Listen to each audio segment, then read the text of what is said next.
जय सिया राम सभी को। स्वागत है आप सभी का आपके अपने चैनल लर्नर्स फेलो पे। आज के इस इंटरव्यू सत्र में हमारे साथ जुड़ चुकी हैं आभा सिंह, जिनका चयन इस बार के SSC combined Hindi translator examination 2024 में अंतिम रूप से इनका चयन हो चुका है। विशेष जानकारी हम इन्हीं से प्राप्त करेंगे, तो चलिए स्वागत करते हैं आभा का। आभा, बहुत बहुत स्वागत है हमारे चैनल पे लर्नर्स फेलो पे, और बहुत बहुत शुभकामनाएं आपको इस सफलता के लिए। आपके और आपके पूरे परिवार को शुभकामनाएं। Thank you so much sir. अब अपने बारे में बताइए, आपका रैंक क्या था, आपको कौन सा डिपार्टमेंट अलॉट हुआ है, आप कहाँ से हैं, बताइए। सर मैं बेसिकली सर मैं कानपुर से हूँ। और मेरी पूरी स्कूलिंग मैंने प्रयागराज से की है और प्रिपरेशन भी मैंने वहीं से स्टार्ट की थी। और बट अभी रिसेंटली मैं महोबा में शिफ्ट हो चुकी हूँ। हम्म। और इस वक्त ये मेरा फिफ्थ अटेम्प्ट था। और मेरी इसमें 196 मेरी रैंक रही और मुझे डिपार्टमेंट अलॉट हुआ है ministry of statistics and programme implementation. Okay, ministry of statistics and programme implementation आपको मिला है, रैंक आपकी 196 है। जी सर। तो जी सर। पेपर वन में कितने रहे अब आपके इस बार के? सर पेपर वन में मेरे मार्क्स थे 164.75। ओके, 164.75। सेवन ये फाइव अपने आप में कह सकते हैं कि पेपर वन में स्कोर, इस बार चूंकि ये स्कोर अपने आप में बढ़िया है, लेकिन इस बार के मुकाबले, इस बार जैसे लोगों के मार्क्स आए हैं उस हिसाब से लग रहा है कि हाँ इसमें वन तो सिलेक्शन नहीं होना है, क्योंकि मैक्सिमम लोगों के सिलेक्शन एग्जैक्टली। इसमें नहीं हुए हैं। लेकिन इसमें सिलेक्शन किसका अच्छा हुआ है जिसका पेपर टू बहुत बढ़िया रहा। यानी उन्होंने पेपर टू में अपनी कोई कसर नहीं छोड़ी, ये मानते हुए कि पेपर वन में कुछ कमी रह गई, स्कोर और बढ़ाया जा सकता था, किसी भी कारणवश अगर कम रह गया, तो पेपर टू में इसका मतलब है कि आपने बहुत ही ज्यादा प्रयास किया और काफी अच्छे से आपने पेपर टू को अटेम्प्ट किया।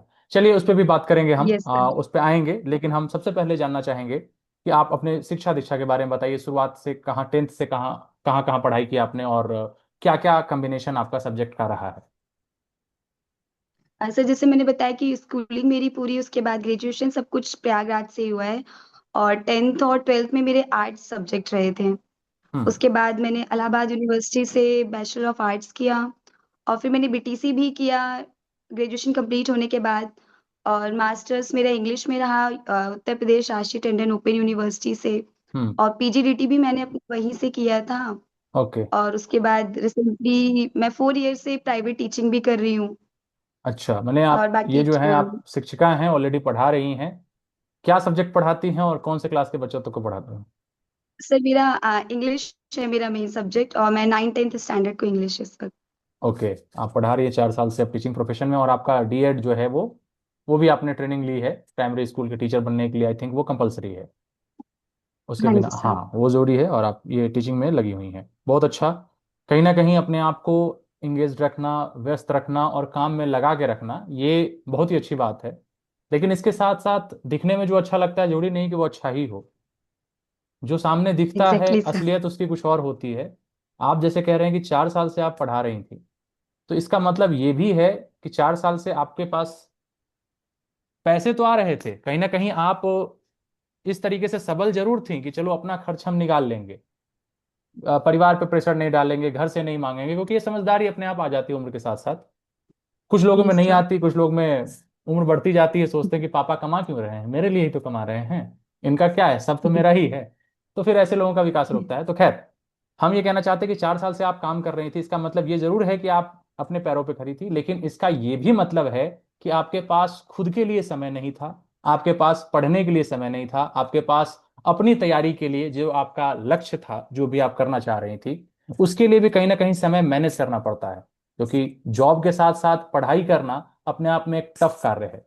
और ये वही समझ पाते हैं जो जॉब के साथ साथ पढ़ाई करते हैं। तो उसके लिए कैसे मैनेज किया आपने कि एक तो अटेम्प्ट अटेम्प्ट दे रहे हैं, ये पांचवी बार में आपका सिलेक्शन हुआ है, जो लोग देख रहे हैं मैं उनका ध्यान इस तरफ यस आकृष्ट करना चाहूंगा कि आप लोग एक बार में मायूस होते हैं, दूसरी बार में एकदम चिल्ला के रोने लगते हैं, और तीसरी बार में कलम कॉपी छोड़ देते हैं कि अब तो मुझससे नहीं होगा, इसको रख देते हैं। सोचिए, इनकी हिम्मत को सलाम है कि जिन्होंने अपनी बार बार प्रयास करते रहे और इन्होंने हार नहीं मानी। ऐसा नहीं है कि इनको बुरा नहीं लगा होगा और ये चीजें। तो उसके बारे में बताइए आप, कैसे, मतलब टीचिंग भी करना, रिजल्ट ना होना और उसके बाद भी कंटिन्यू कैसे? ये सर, जैसे मैं पहले ही बता दें चाहती कि मैं सर के साथ लर्नर्स फेलो ग्रुप से लास्ट 2 ईयर से मैं जुड़ी हुई हूँ। और जब ग्रुप में ऐड उसके पहले भी प्रिपरेशन तो चल रही थी, बट यही था कहीं ना कहीं कुछ कमियां हो रही थी कि सिर्फ सेल्फ स्टडी की मैंने कोई कोचिंग भी कहीं से नहीं ज्वाइन की। उसके बाद जब से सर के साथ ग्रुप में जुड़े तो काफी बहुत ज्यादा गाइडेंस मिली है। कह दे कि 50% से ज्यादा भी गाइडेंस यहीं से मिली है, और 50% हमारी सेल्फ स्टडी रही। उसी का ये रिजल्ट कि आज सक्सेस मिली हुई है। और जॉब के साथ ये रहता था कि डे टाइम तो पूरे स्कूल में चला जाता था, उसके बाद हम्म। फिर घर पे आओ, रात में पूरी पढ़ाई हुई है। यही रहता था कि रात का टाइम टेबल था कि 12 o'clock या 1 o'clock से उठ जाना और 6 o'clock तक स्टडी करनी है कंटिन्यूअस। रात को? क्योंकि उसके बाद बना टाइम नहीं। हाँ सर, नौ फिर बजे सो जाती थी, उसके बाद हाँ, 12:30 या 1 बजे उठ जाना है, और फिर उसके बाद मॉर्निंग तक स्टडी करनी है, और फिर तो उसके बाद फिर सुबह स्कूल भागो। मतलब ये सुबह रहा। स्कूल जाते थी और स्कूल से लौटना कितने बजे होता था? सर 3:30 तक। 3:30 तक लौटी, और फिर पढ़ने के लिए कब बैठ गई आप? सर रात को 8 से 9 थोड़ी देर 1 घंटे वहां भी स्टडी करती थी। हम्म। उसके बाद फिर 3-4 घंटे सो लेती थी आराम से, फिर 12:30 या 1 बजे उठ गए, और फिर मॉर्निंग तक और पूरी फिर स्टडी। स्कूल जगह ही रह गए? फिर सुबह से 6 बजे से स्कूल, हाँ। ओ और भाई स्कूल में साहब। भी अगर फ्री टाइम में थोड़ी बहुत, अगर टाइम जो भी मिल जा रहा है, अगर कोई वर्क नहीं है, करेक्शन वर्क, या तो आधे घंटे वहां भी कोशिश करती थी कि कुछ एटलीस्ट रिवीजन कर लूं, कुछ तो देख लूं। मतलब मुझे एक एक सेकंड, मुझे ये चीजें डाइजेस्ट करने में थोड़ी समय लगेगा कि रात को आप 4 घंटे सोती थी और फिर 12 से लेकर हाँ शुरुआत सर। सुबह तक पढ़ती थी, क्योंकि वही समय आपके पास था पढ़ाई के लिए। Yes sir. और फिर उसके बाद सोती नहीं थी फिर स्कूल? हाँ सर।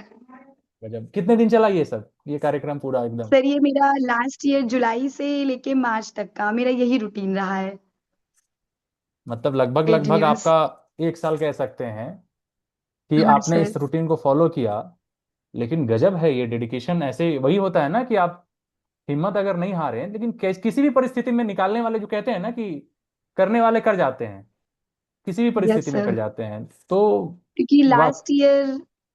हम्म। लास्ट ईयर जो मैंने अपनी एनालाइज किया खुद को कि कहाँ कुछ कमी रह गई आखिर, हम्म। तो ये समझ में आया कि मैंने सेल्फ स्टडी भी बहुत की, ग्रुप में भी जो हमें मटेरियल अवेलेबल हुआ आपकी तरफ हम्म। से हम्म। उसको भी पूरा अच्छे से सारा पढ़ाई की, सैंपल पेपर, टेस्ट पेपर, सब कुछ किया। हम्म। हम्म। बट कमी कहाँ रह गई थी, वो थी रिवीजन में।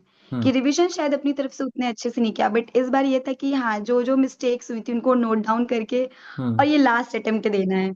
इसमें हम्म। वही है कि डू और डाई वाली सिचुएशन है। या तो लेना है सिलेक्शन, और या तो दोबारा इसके बाद कभी एग्जाम नहीं दूंगी। क्योंकि हम्म। इसके बाद मैंने इस ईयर मैंने 2025 के फॉर्म्स भी मैंने नहीं फिल किए। हम्म। ये था कि इसी बार लेनी है, तो बस तो उसी सारी फाइनली, चीजों को ध्यान में रखते हुए। बिल्कुल बिल्कुल। तो ये कहीं ना हाँ। कहीं भगवान भी कृपा जरूर करते हैं, और भगवान भी या किस्मत भी कह लीजिए उसी का साथ देती है जो मेहनत करते हैं। जो बैठे रहते हैं वो, उनका कुछ नहीं हो सकता। आपकी मेहनत वाकई में, सिलेक्शन आपका नहीं होगा तो किसका होगा? ये लाइन बिल्कुल कहना चाहूंगा आपके लिए कि हेड्स ऑफ है आपको कि भाई, इस तरीके का डेडिकेशन थैंक यू अगर सो जिसके मच पास सर। भी आ जाएगा, वो ऐसा नहीं है कि भाई किसी भी एग्जाम में वो सफल होगा। ये बात भी सत्य है कि आपसे ज्यादा नंबर लाने वाले प्री में, मेंस में उनका सिलेक्शन नहीं हुआ है, ये बिल्कुल सही है। और ऐसा भी नहीं है कि हाँ एकदम उनको कुछ नहीं आता। लेकिन कहीं ना कहीं ये एक्सेप्ट करने की जरूरत होती है कि देखिए, बताने वाला, जैसे आप क्लास में कह रहे हैं कि हम भी बता रहे थे, और जो भी चीजें ग्रुप से आपको हेल्प मिल रही थी और सारी चीजें, सब कुछ है। लेकिन उन्हीं चीजों के साथ कुछ लोग सफल होते हैं, कुछ लोग नहीं होते हैं। इसका कारण यह है ना कि जो इफर्ट आपने डाला है, देखिए एक टीचर अपने तरफ से आपको बता देगा, गाइड कर देगा, सब कुछ कर देगा। लेकिन स्टूडेंट के नाते जो इफर्ट आपने डाला है, मुझे लगता है शायद ही कुछ ही लोग ऐसे होंगे, कुछ प्रतिशत में 2-3% लोग ही ऐसे होंगे जो इतना एफर्ट डालते होंगे, इतना काम के बावजूद भी। नहीं तो मतलब ये होता है ना, एक धुन सवार होना कि हमें ये करना ही करना है। एक मुझे बस वो। सर पिछले 1 साल से यही था, हम्म। धुन सवार थी कि नहीं, इस बार लेना है तो लेना, अपनी तरफ से कोई कमी नहीं छोड़नी है। फिर एट लास्ट जो होगा देखा जाएगा, बट अपनी तरफ से ये नहीं हो कि हाँ मैंने यहाँ पे बिल्कुल। थोड़ा सा ढील दी, मैंने नहीं मेहनत करी। ये चीज था। ये चीजें वाकई में आपसे जो लोग देख रहे हैं उनको सीखनी चाहिए, और सीखेंगे भी। कि जब आभा सिंह कर सकती हैं, जब ये टीचिंग करते हुए, प्राइवेट जॉब करते हुए कर सकती हैं, तो जो लोग, जिनको मम्मी पापा खाने के लिए दे रहे हैं और सब कुछ व्यवस्था है, घर में रहो बेटा आराम से पढ़ो, एक स्टडी रूम अलग है, रहने का रूम अलग है, सोने का एकदम सब सारी व्यवस्थाएं हैं उनके पास, सब कुछ है, टाइम भी भरपूर है, उनको ना कमाने के लिए जाना है, ना काम करना है, ना सोचना है कि घर में आटा है, कुछ भी अपने लिए भी कुछ नहीं सोचना है। तो वो जब सोचिए कि वो समय उतना नहीं दे पा रहे हैं आप जॉब करने के साथ साथ, और चूंकि प्राइवेट स्कूल का टीचर होना अपने आप में कह लीजिए कि एक चैलेंजिंग वर्क होता है, मैं उस चीज़ को जानता हूँ। मैंने भी कुछ दिन की थी टीचिंग, तो पता चलता है वहाँ पे क्या होता है और क्या नहीं होता है। तो मतलब कहने का मतलब वहाँ पे वर्कलोड ज़्यादा है। आपको ऐसा नहीं है कि वहाँ के 2 घंटा आपको बैठने के लिए मिल जाएगा प्रॉपर कि हाँ आप रिलैक्स कर लो, थोड़ा सा लीजर पीरियड है और फिर काम करना है। तो मेहनत वाकई रंग लाई। चलिए, तो ये तो हो गई कि चलिए 5 बार आपने, ये फिफ्थ अटेम्प्ट में हुआ, ये बहुत अच्छी यस बात, सर। और इसके लिए आपको बहुत बहुत शुभकामनाएं। इसमें कहीं ना कहीं, चूंकि मैं जान रहा हूं आप पहले से जुड़ी हैं, कि आपको तो ये जरूरत नहीं थी, क्योंकि आप अपने फैमिली मेंबर के बारे में भी बताएंगेगा, माता पिता और ये चीजें ऑलरेडी सेटल्ड हैं और अच्छे जॉब में हैं सब लोग, पिताजी आपके और ये सब। तो ये तो नहीं कहा गया होगा घर से कि बेटा जाओ अभी से काम करो, आप तैयारी करो, ये तो बिल्कुल कहा गया होगा, मैं इस बात को कंफर्म कह सकता हाँ। हूँ। लेकिन फिर भी ये क्यों ऐसा हुआ कि आपको लगा कि नहीं ये काम करना ही है? तो पहले अपने घर के लोगों के बारे में बताइए और फिर इस सवाल का जवाब। हाँ सर, मेरे फैमिली में मेरे मम्मी पापा हैं और दो सिस्टर्स हैं। हम्म। फादर मेरे आपके डिपार्टमेंट में ही रहे हैं, अकाउंटेंट जनरल ऑफिस में ही उनके डिपार्टमेंट में मैं डबल। रहा हूँ वो सीनियर। हाँ, तो ये कह सकते हैं। हाँ, अकाउंटेंट, पिताजी यानी कि Indian assistant audit and accountant accounts office में ही डिपार्टमेंट में ही असिस्टेंट ऑडिट ऑफिसर के पद से रिटायर हुए हैं, आभा के पिताजी। हैं। हाँ जी सर। और कहाँ, प्रयागराज से रिटायर हुए?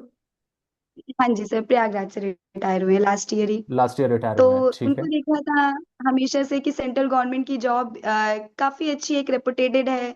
हम्म। और सेंट्रल की बात ही अलग है, तो फिर एक हमेशा से यही था कि जॉब चाहिए तो सेंट्रल गवर्नमेंट की चाहिए, स्टेट की नहीं करनी है। हम्म। तो बस वहीं से कहीं ना कहीं वो इंस्पिरेशन मिली कि हाँ, करना है।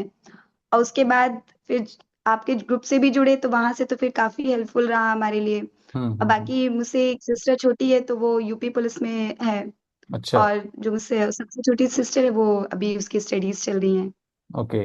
और ये भी कहूंगी कि लास्ट ईयर से मेरे स्कूल भी काफी कोऑपरेटिव रहा इस चीज में, कि जब भी मैंने एग्जाम के लिए, स्टडी के लिए लीव ली हो, पेपर हम्म। देना रहा हो, या स्कूल में भी अगर कभी मैं फ्री टाइम में स्टडी करती रहूं, तो कभी किसी ने कुछ कहा नहीं, उन्होंने भी हम्म। इस चीज के लिए सपोर्ट किया। ये बड़ी बात है, अच्छा रहा। ये बहुत अच्छी हाँ, बात है। ये चीज बहुत एक अच्छा एनवायरमेंट रहा।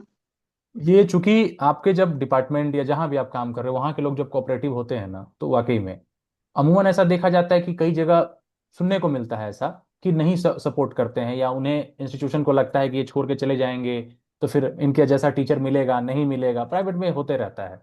लेकिन चूंकि आप बता रही हैं जिस संस्था में आप काम कर रही हैं वो बहुत ही अच्छा है इसका मतलब, और वाकई चूंकि ये दोनों तरफ से होती है ना, इसका मतलब ये भी है कि आप उस संस्था को अपना सब कुछ सपोर्ट कर रही थी, इतने समय से आप 100% अपना दे रही थी, तो संस्था भी आपको सपोर्ट कर, यस ये बहुत अच्छी बात है।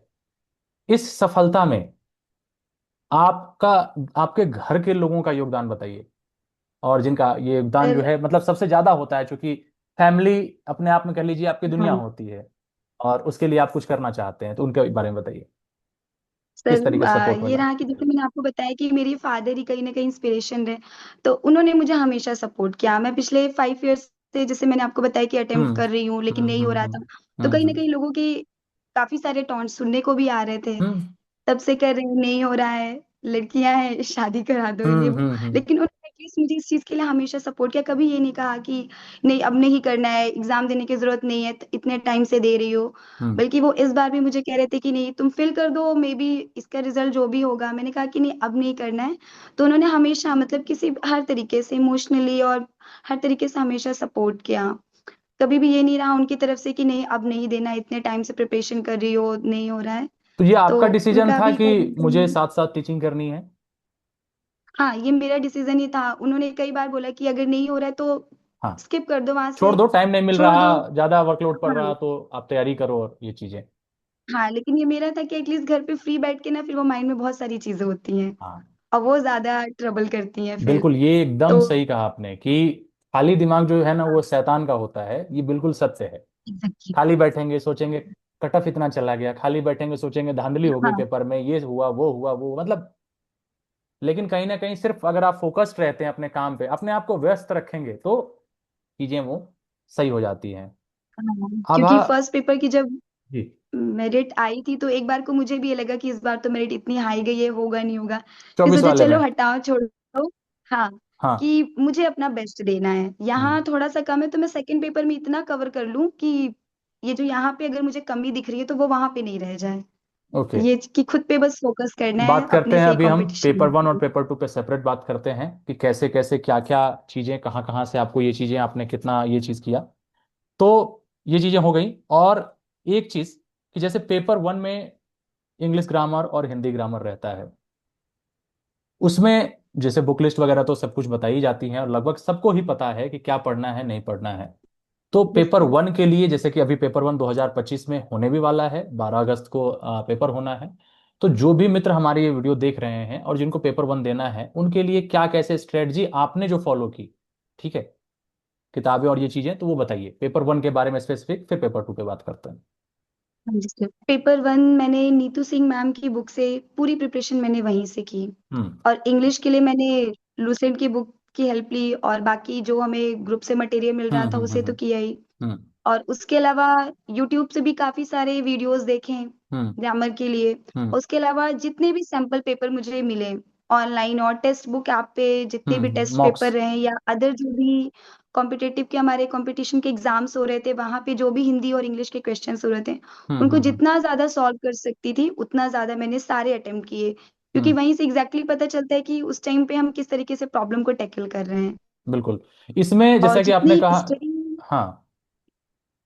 जितना स्टडी किया, ये भी एक चीज माइंड में रिमाइंड रखा कि उन सारी चीजों को रिवाइज डेली करना है।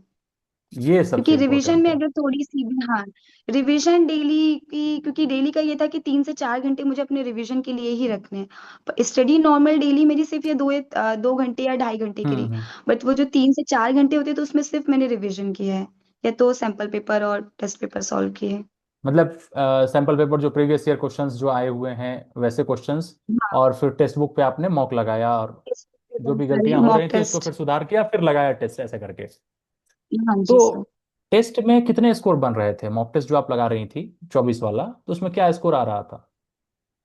सर टेस्ट में यही होता था कि 165, 170, 175, वन हम्म। एट्टी यहाँ तक आराम से स्कोर हो रहे थे।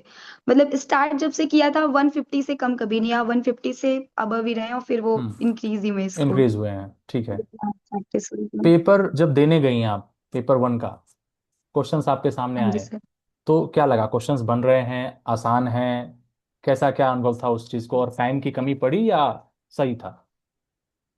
नहीं सर, इस बार का क्वेश्चन पेपर तो लगा कि काफी सही आया हुआ था।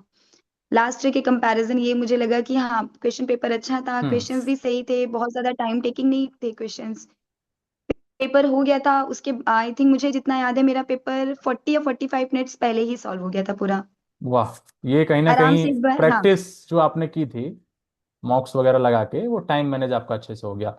लेकिन ये इसी वाले पेपर में हाँ, जो 24 का पेपर था, उसमें हिंदी जो था वो कई लोगों को ले डुबोया। मतलब लंबे लंबे सेंटेंसेस, ऑप्शंस, टाइम, मतलब पढ़ने में जा रहे थे हाँ ज्यादा टाइम, तो कई लोग हिंदी में फंस गए और वो रह गए, मतलब समय ही उनको कम पड़ गया। तो उस चीज को कैसे मैनेज किया आपने? सर, पहले क्या उसमें भी पोर्शन मुझे अटेम्प्ट, ज्यादा, आपका क्योंकि क्या हाँ, अटेम्प्ट रहता था कि पहले हम क्या करेंगे, कौन सा पोर्शन उठाएंगे, उसके बारे में एक बार बताइए। सर सबसे पहले तो मैं हिंदी पोर्शन ही सॉल्व करती थी, उसके हम्म। बाद इंग्लिश सेक्शन पे आती थी। हम्म। और जो हमारे पैसेज वाले क्वेश्चंस होते थे उनको बिल्कुल भी उस टाइम टच नहीं करती हम्म। थी, कि पहले जो नॉर्मल ऑप्शनल वाले क्वेश्चंस है उनको सारे टैकल कर लो, और उसके बाद हम्म। पैसेज लास्ट वाले में हो तो पैसेज पे आराम आओ। से फिर उनको read बिल्कुल, करो। ये हमेशा बताता भी रहता हूँ कि यही चीज आपको करनी है। हाँ जी, समय हाँ, आपका काफी यही से बचता सीखा था सर। है।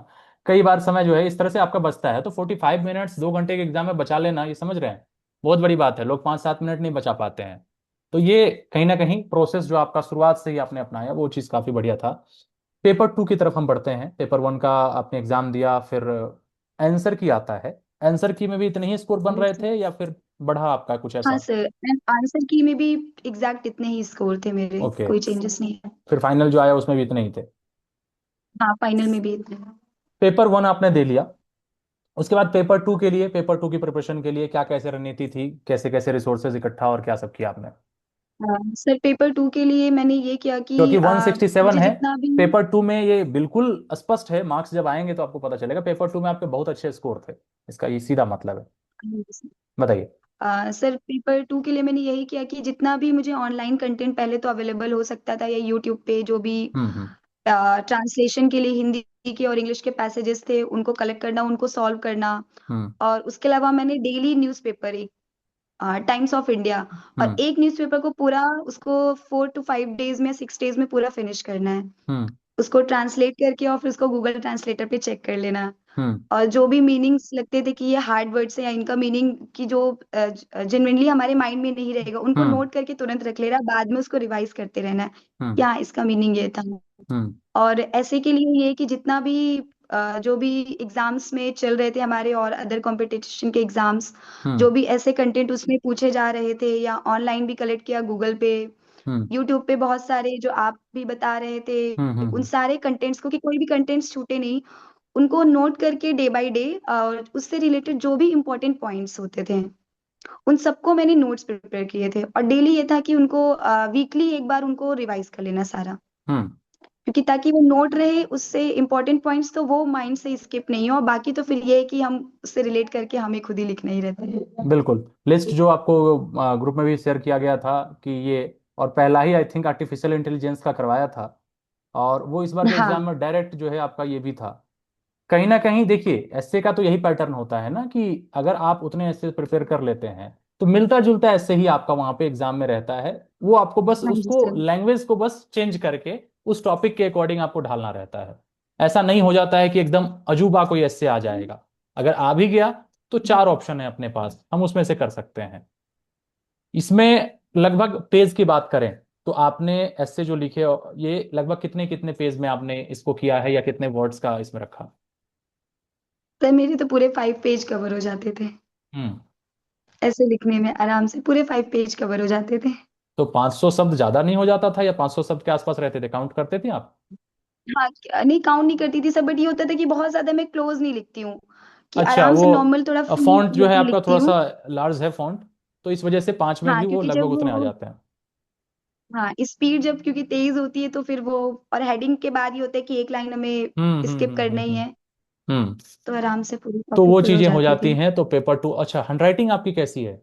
क्योंकि ये पेपर टू आने का मतलब ये सब देखना पड़ेगा। कैसी हैंडराइटिंग है आपकी? हैंड राइटिंग तो सर अच्छी है। अच्छी है। अब खुद की तारीफ क्या, अगर आपने भी देखी हुई आपको भी, क्योंकि ऐसे के टाइम भेजी, बट हाँ हैंड राइटिंग ये कि प्रॉपर सही है।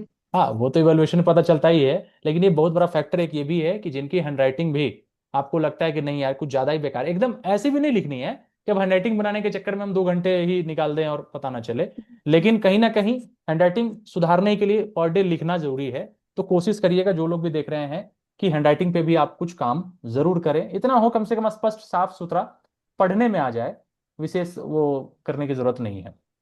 तो पेपर टू हो सर गया, टीचर्स की रिजल्ट हैंड आया। राइटिंग अच्छी होनी चाहिए।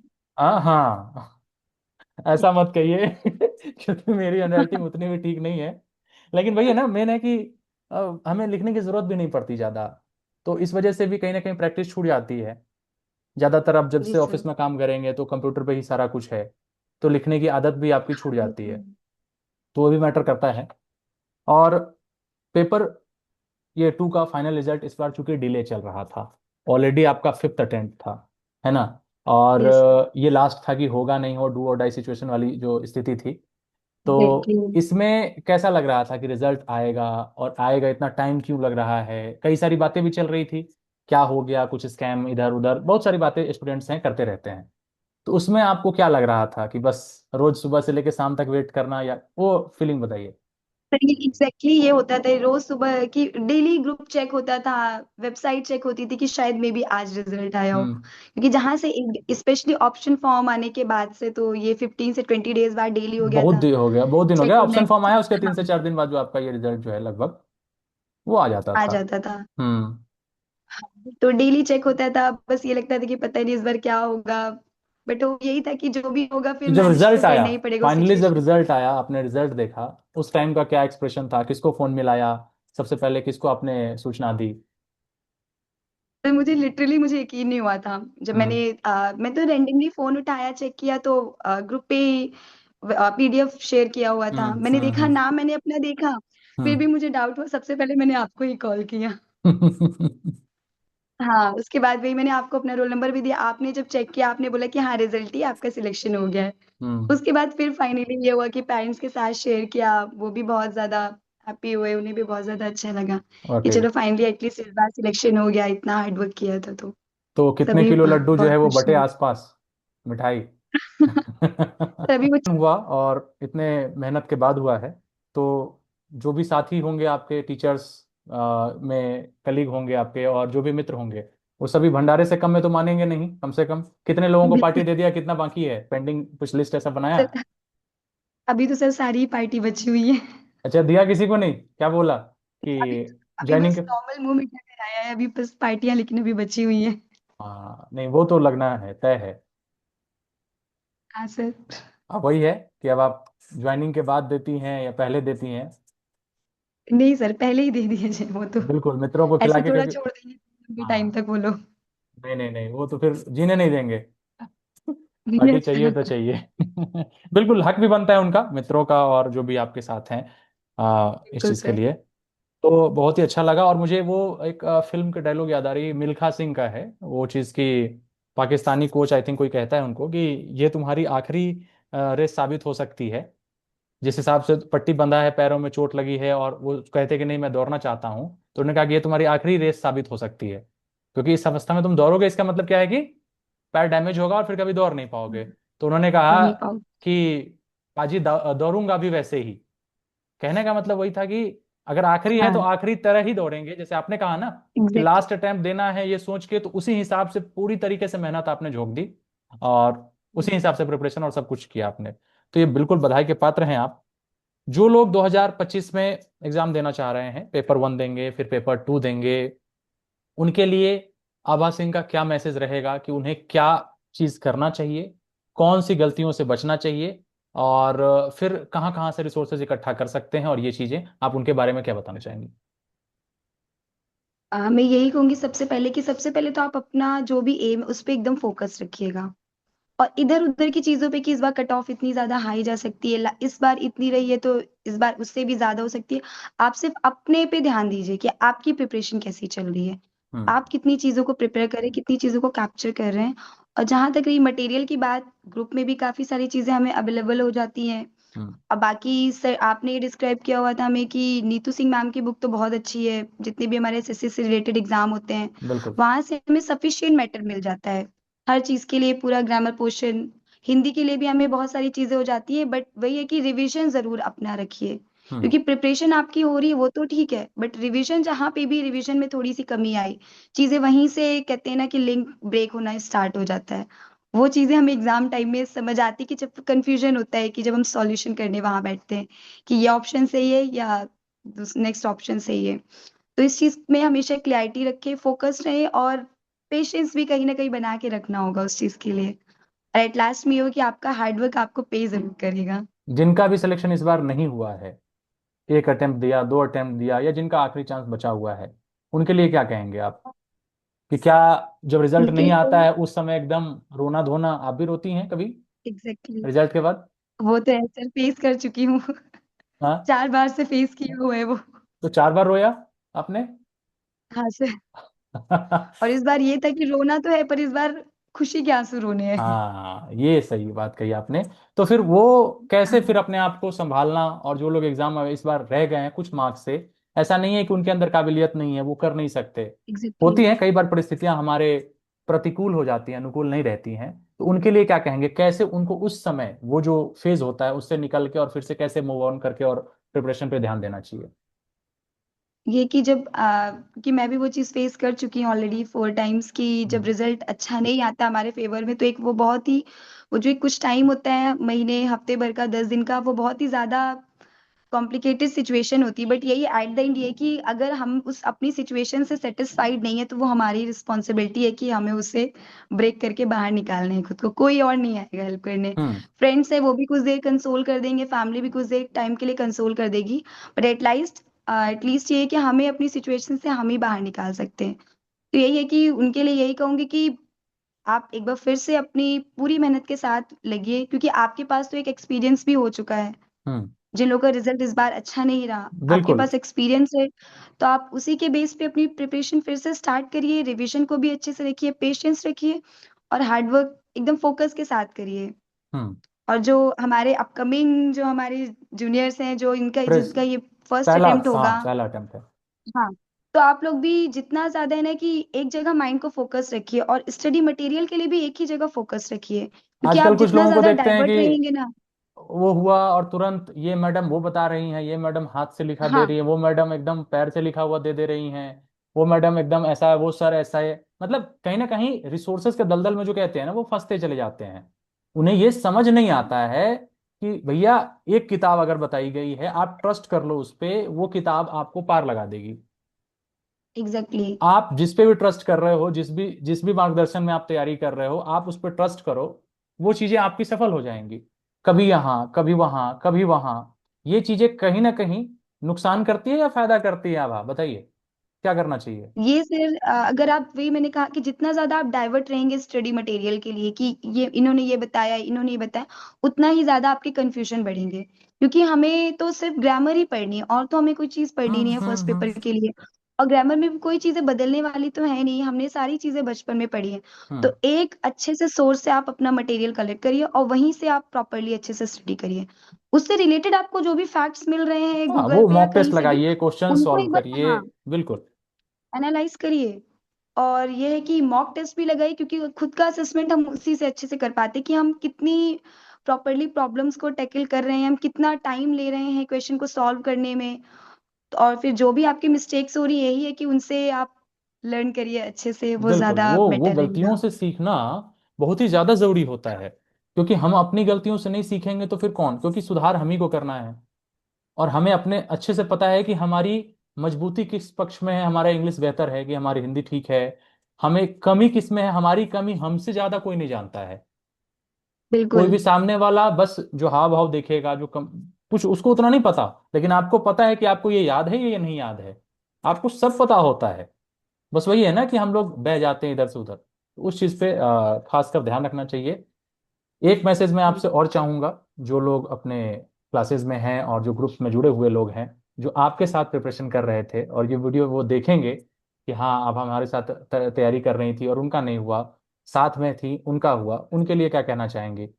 वो कैसे सिलेक्शन पाए? फिर क्या करते रहें? रिवीजन करना सर, छोड़ दें, रिवीजन करें? क्या उनके लिए कुछ? नहीं सर, रिविजन तो वही मैंने कहा कि क्योंकि लास्ट ईयर मैं ये चीज बिलीव, मुझे एकदम हो गया था क्लियर कि लास्ट ईयर जो मेरी फेलियर है उसका रीजन यही रहा कि मेरे रिविजन में कमी थी। हम्म। रिवीजन करिए, वही मैंने कहा, आपके पास तो अब हमारे पास एक एक्सपीरियंस गेन हो चुका है। जो हमारी फेलियर्स रही, तो बस उन्हीं चीजों को करके फोकस रहिए और पेशेंस थोड़ा रखिए, बिल्कुल। क्योंकि अगर कर रहे हैं हम तो वो कहीं ना कहीं हमें हाँ, सक्सेस उससे जरूर मिलेगी। हमें रिजल्ट के लिए काम नहीं करना है। हमें बस ये फोकस करना है कि हमारा काम क्या है और हम उसको कितना बेहतर कर सकते हैं। जब हम इसके बारे में एग्जैक्टली। सोचने लगते हैं ना, तो हमें रिजल्ट जो है वो प्रभावित नहीं करता है। हम रिजल्ट आने के बाद भी एकदम संयम में रहेंगे। और रिजल्ट अगर किसी कारणवश नहीं भी आया, तो भी हम संयम नहीं खोएंगे। ना हमें ज्यादा दुख होगा, ना ज्यादा खुशी होगी। क्योंकि हम ये मान के बैठना चाहिए हमें कि हमारा काम जो है सिर्फ हम वो करें। क्योंकि हम उसको कंट्रोल कर सकते हैं ना। रिजल्ट हमारे हाथ में नहीं। जैसे अब मैंने, एग्जैक्टली। आपने 4 बार पेपर दिया, 4 बार में क्या कॉमन है जो सिर्फ आप कर सकती थी? वो मेहनत था और पेपर देना। रिजल्ट आपके हाथ की चीज नहीं थी। तो इसलिए हर बार आपने एग्जैक्टली सर। प्रयास किया, क्योंकि आपने उसको सुधार किया कि लास्ट टाइम मैंने ये किया था, ये गलती हो गई थी, इस बार मैं इस पे फोकस करूंगी। जैसा आपने कहा कि रिवीजन में कमी आ गई थी, कंटेंट था, सब कुछ था, लेकिन अपने एंड से आपने रिवाइज जो है वो कम किया। तो उस चीज लिए मैं हमेशा कहता रहता हूँ कि जो पढ़ा है पहले पुराना रिवीजन करो, पहले से करते रहो। लेकिन कई बार लगता है कि अरे एग्जैक्टली, आता आपने है। हमेशा ये चीज बोली। मैं एग्जांपल देता हूँ कि भैया, विराट कोहली को कौन सा ऐसा शॉट है जो नहीं खेलने आता है? कोई भी इंडियन प्लेयर जो है, किसी भी टीम का है, कुछ भी, कौन सा ऐसा है कि नहीं आता? क्या कह सकते हैं कि जो तेज गेंदबाज हमारे हैं उनको गेंदबाजी करने नहीं आती? क्यों नेट प्रैक्टिस करते हैं? फाइनल मैच से पहले या किसी, क्यों प्रैक्टिस करते हैं? अब एम एस धोनी कहेंगे कि भैया, प्रैक्टिस। हम तो एकदम, ऐसा कभी नहीं सोचते ना वो लोग भी नेट प्रैक्टिस करते रहते हैं, जो भी हमारे प्लेयर्स हैं, जो भी किसी भी क्षेत्र में। सोनू निगम इतने अच्छे गायक हैं, क्या वो प्रैक्टिस नहीं करते स्टेज पे आने से पहले? बिल्कुल प्रैक्टिस करते हैं, वो कई बार प्रैक्टिस करते हैं ताकि वो परफेक्शन ला सकें। सभी के साथ ऐसा होता है। इसीलिए हमें ये नहीं सोचना चाहिए कि हमें ये चैप्टर तो आता है, हम इसको क्यों रिवीजन करने में टाइम वेस्ट करें। रिवीजन करना टाइम वेस्ट करना नहीं होता है। रिवीजन करना और आपकी प्रैक्टिस में चार चांद लगाता है, और उसको पॉलिश करता है, उसकी धार को और तेज करता है। तो इसलिए रिवीजन का महत्व तो बिल्कुल सही आता है, और आपसे वो, आपने उसको सिद्ध कर दिया कि रिवीजन से क्या कुछ नहीं हो सकता। तो बिल्कुल। एग्जैक्टली, आखिर बोलते भी practice makes a man perfect and बिल्कुल। Successful also. हाँ, practice makes a man perfect, और कहीं ना कहीं हमें परफेक्शन चाहिए भी नहीं। क्योंकि जब हम परफेक्ट हो जाएंगे ना, तो हम सीखना बंद कर देंगे, हमें लगेगा बस ये हम उसके मुकाम पे पहुंच गए, फिर उसके आगे कुछ नहीं है। तो हम वहां पे नहीं पहुंचना चाहते हैं। हमें क्या करना चाहिए? हमें सीखते रहना चाहिए। इंसान जीवन पर्यंत एक विद्यार्थी होता है। हमें हमेशा ये मान के चलना चाहिए कि हम, आप भी जैसे बच्चों को पढ़ाती हैं, तो आपको भी लगता होगा, चूंकि आप पढ़ा रही हैं, कि इंग्लिश में ये तो पढ़ा दिया, लेकिन ये ऐसा नहीं है कि सिर्फ मैं ही इंग्लिश के टीचर हूं और मुझे सब पता है। गुंजाइश सीखने की हर जगह एग्जैक्टली। है। आप भी कुछ ना कुछ नए वर्ड सीखते होंगे, कुछ इडियम फ्रेज सीखते होंगे, कुछ नए रूल्स ऐसे होते होंगे पढ़ाते टाइम में जिनको आप रिकॉल नहीं कर पाती होंगी, फिर रिवीजन किया, फिर रिकॉल हो गया। वो तो अध्ययन अध्यापन का कार्य ही ऐसा होता है। लेकिन सीखने की गुंजाइश हमेशा रखनी चाहिए। तो बिल्कुल, जो लोग भी वीडियो देख रहे हैं, और इस चीज का विशेष ख्याल रखिए कि रिवीजन पे फोकस करिए, और पेपर वन जो है वो आप बेहतर से करिए। एक शुभकामनाएं आभा, कुछ नए लोगों के लिए, हाँ, पेपर के बस ये लिए। कहूंगी कि आप लोग भी मेहनत, आप लोग बस फोकस होके करिएगा। और जो भी इधर उधर की चीजें हम न्यूज सुनते हैं कई बार फर्स्ट पेपर का रिजल्ट आने के बाद, कि जैसे मेरिट अभी ऐसे सबसे गई ज्यादा इस बार तो परेशान कर रहा है सेकंड। ना, वो क्या कह सकते हैं, एडिक्विटी पेपर ले रहा है, टीसीएस नहीं ले हाँ, रहा। इन सब चीजों में ग्रुप में भी कई बार डिस्कशंस होती है, तो क्या करना चाहिए उसके लिए? तो यही है कि आप इन सब न्यूज पे ध्यान मत दीजिए, आप सिर्फ अपने प्रिपरेशन पे फोकस रखिए। क्योंकि आप जितना ज्यादा इन सारी डिस्ट्रैक्शंस पे अपना अगर हम्म। अटेंशन पे करेंगे, तो वो कहीं ना कहीं आपके टाइम की ही वेस्टेज है। आप सिर्फ अपना और अपना कंपटीशन अपने से रखिए, अदर्स के साथ आपको कॉम्पिटिट करने की जरूरत ही नहीं है। हम्म। हमारा कंपटीशन खुद से है कि हमें खुद को कैसे अपने, जो हमारी प्रिपरेशन उसको डे बाय डे इम्प्रूव करना है। और बिल्कुल एट बिल्कुल। लास्ट आप उसी पे फोकस होके अपनी प्रिपरेशन रखिए। सब अच्छा होगा, अंत भला रिजल्ट तो सब भला, और आपने सब सिद्ध बना। कर दिया है। तो ठीक है, अब कम से कम 50 किलो लड्डू बनवाइए अच्छे से, और जो लोग भी हैं सबको बंटवाइए, है ना, जी आस पास पूरे बिल्कुल। सभी लोग। और बहुत ही अच्छा लगा आपसे बातचीत करके, आपके स्टोरी को जान के। क्योंकि हम जब रिजल्ट देखते हैं ना, तो सिर्फ हम एक नाम देखते हैं पीडीएफ में, उसमें हम रैंक देखते हैं, और उसमें देखते हैं किस कैटेगरी से सिलेक्शन हुआ। हम उसमें ये नहीं लिखा होता कि इस अभ्यर्थी ने कितनी बार एग्जाम दिया, कितनी बार असफल हुई हैं, कितनी बार टूटी हैं, और कितनी बार टूट के फिर से खड़ी होके फिर से उसी दुगने जोश के साथ इन्होंने प्रिपरेशन की है। ये उस पीडीएफ में नहीं लिखा होता। लेकिन हम उन सब चीजों को जानते हैं इसी साक्षात्कार के बदौलत, और जब बातें करते हैं तब हमें आपके अंदर की स्टोरी पता चलता है कि वाकई इस इंसान ने, अभी ये इतना हंस रही हैं, लेकिन इस हंसी के पीछे कितनी बार इन्होंने रोया भी है। रिजल्ट उसी पीडीएफ को देख के कई बार रोई भी हैं। लेकिन आज वो दिन आ गया है जो उसी पीडीएफ को देख के आभा सिंह जो है वो खुश हो रही हैं, और सबको दिखा रही हैं, कह रही हैं, माता पिता दिखा रहे होंगे कि देखिए मेरी बच्ची ने कर दिखाया। तो बहुत बहुत एग्जैक्टली शुभकामनाएं सर। आपको, आपके उज्जवल भविष्य के लिए, और उम्मीद करता हूं कि आपका जो भी लक्ष्य है इसके आगे भी है या इसी क्षेत्र में है, जो भी आप बनना चाहें बिल्कुल बने। और सब लोग जुड़े हुए हैं ही, और ऐसे ही आप हेल्प करती रहिए। और आप चूंकि स्टूडेंट से जुड़ी हुई हैं, तो आप कहीं ना कहीं वहां पे जो भी, खासकर जो गर्ल्स हैं उस स्कूल की, उनके लिए भी आप एक मोटिवेशनल, एक इंस्पिरेशनल, आप एक पर्सनालिटी वहां पे बन गई होंगी। और होना भी चाहिए कि चलिए देखिए मैडम पढ़ा रही थी, और आज वो जो है वो खुद बन गई एग्जैक्टली हैं। सर, कुछ बच्चों ने ये तक बोले कि ma'am we proud of you. And बिल्कुल। वो मोमेंट एग्जैक्टली बहुत ही है ना। हमारे लिए प्राउड है कि दैट बिल्कुल होता स्टूडेंट्स है। भी ये चीज कर हाँ, रहे वो हैं। कहीं ना कहीं, और चूंकि आप जिस जहां भी रहती हैं, देखिए, आप जहां से भी प्रिपरेशन की, जिस स्कूल से पढ़ी, जिन भी टीचर्स से आप पढ़ी, और जहां शुरुआत से आपकी शिक्षा दीक्षा, हर जगह जब ये मालूम होता है कि चलिए ठीक है, हमसे जुड़े हुए लोग जो हैं वो सफल हुए हैं, तो उन सभी को कहीं ना कहीं खुशी होती है। कुछ लोग ऐसे होते हैं जो डायरेक्ट कांटेक्ट में होते हैं, कुछ लोग होते हैं जिनसे कांटेक्ट बहुत टाइम से छूटा हुआ होता है, लेकिन खुशी उनको भी होती है। आज अगर आप अपनी 5 क्लास के टीचर से मिलेंगी, या 10th में जो आपके क्लास टीचर रहे होंगे, या और भी जो आपको मैथ साइंस पढ़ाए होंगे, आप जब उनसे मिलना आपका होगा, तो वो भी उतने ही प्राउड फील करेंगे जितना मैं प्राउड फील कर रहा हूँ, जितना आपके माता पिता प्राउड फील कर रहे हैं, और जितना आपसे जुड़ा हुआ कोई व्यक्ति प्राउड फील कर रहा है। तो अच्छा जी लगता है। सर। और मौका मिले तो जाइएगा अपने 10th जहाँ से आपने किया है, 12th जहाँ से किया है, ग्रेजुएशन के जो भी शिक्षक आपके संपर्क में हो, आप जाइएगा, उनसे मिलिएगा, उनको बहुत खुशी मिलती बिल्कुल सर। है ना। क्योंकि मैं ये फील कर चुका हूँ, मैं भी जब जहाँ से 10th किया, शुरुआती शिक्षा दीक्षा जहाँ से हुई, तो जब मैं गया, उनके लिए मिठाई लेके गया, तो काफी ज्यादा मुझे खुशी इस बात की हुई। तो जो पुराने टीचर्स, क्योंकि टीचर्स बदल जाते हैं ना, तो कुछ टीचर्स थे वहां पे, वहां पे डीएवी पब्लिक स्कूल में रहा था, तो वहां पे मैं गया था, तो सभी टीचर्स के लिए मैं मिठाई लेके गया था। और जो लोग जान रहे थे वो तो जान ही रहे थे, नहीं जान रहे थे तो बता रहे थे कि देखिए इस बैच में ये स्टूडेंट था।